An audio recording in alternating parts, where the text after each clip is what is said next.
好，再看一下。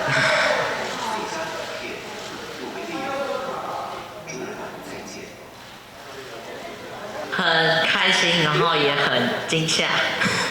你刚刚被念到说你的惊吓是啊，我要上台的这一种，就是哇，竟然是我哎！那有得到这个奖，你有没有想要特别的想要谢谢的人？就是还有家人，还有家人跟导演，还有剧组的每一个人。那之前有看过你的访问，你说你之后对于演戏好像还好，那得了奖之后有没有觉得比较想要演戏了？其实我觉得我还是会抱持一样的心态，就是以目前我的现阶段，我先顾好学科，那之后如果我真的其他地方我都可以顾得很好的话，有能力再说。好，那你有没有说得到10万块的奖金，你想要做什么？